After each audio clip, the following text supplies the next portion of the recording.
I told him I was here to see the Adriens. "Willa, right?" he said kindly. "They're expecting you." He walked me to the elevator and I stepped inside, wanting to stay for a moment before pressing the button, but then I saw him turn a key and press the number 5 before moving back into the lobby.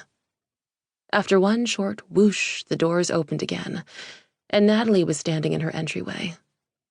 Even though I knew they had the whole floor, I wasn't expecting to be inside their home so quickly.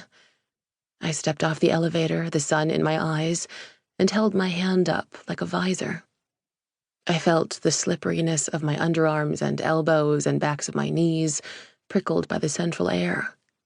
The entryway had more floor space than my bedroom, where I walked 2 steps from bed to dresser to doorway.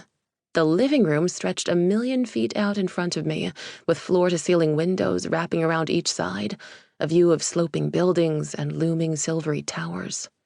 There was a cream-colored sectional couch with space for 10 in front of a gleaming glass coffee table, and a wide dining table past that, with clear lucite chairs neatly tucked around the sides. The last family I had worked for, the Ericksons, had not been this rich. Their apartment in Park Slope was much bigger than mine, but recognizable. It was a place where people lived, a place I could imagine myself into, in some distant future when I had learned to make correct decisions. But this home, the Adriens' home, I would have imagined a literal castle, a gold-walled Versailles before this real-world counterpart, a living room the size of a basketball court in downtown Manhattan.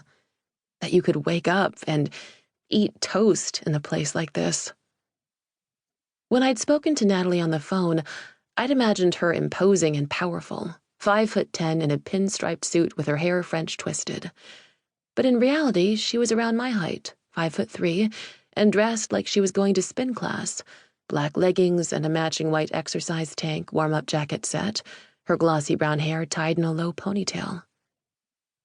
I hadn't expected her to be so pretty, with big features, wide blue eyes, full lips, and poreless skin.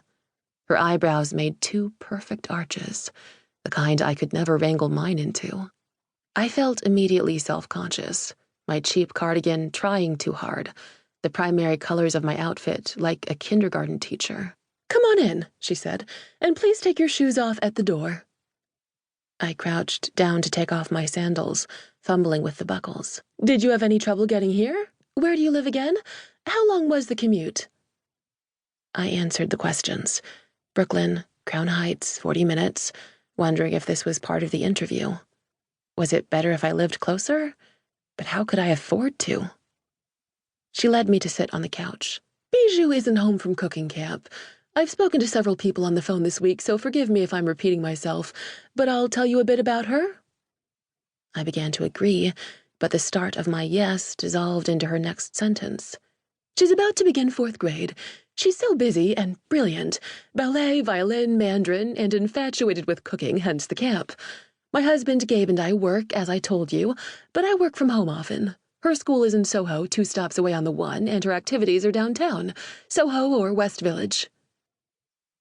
I thought of what my roommate, Lucy, had said when I asked what she thought the Adriens would be like. The kind of people who don't ride the subway, she'd said, and I'd nodded, thinking she knew. "How long have you lived in New York again?" Natalie asked. "Almost 3 years," I said, "and I used to work in the West Village. I'm comfortable getting around." I hoped she wouldn't ask what my job in the West Village was, and then I'd have to name this sticky bar I'd served picklebacks at. "So you've worked for the Ericksons before. I used to work with Marie years and years ago. She's so lovely. Can you tell me a bit about what that routine was like?" Lucy used to work for the Ericksons and had sent me in her place one night. I was surprised that they didn't seem to care that I was new. They'd shown me what to microwave for dinner and left me to watch James and the Giant Peach. They told me the kids would ask me to lie in their bedroom while they fell asleep in bunk beds, and it felt vaguely illicit, like I should have gone through a background check before watching them slip to sleep.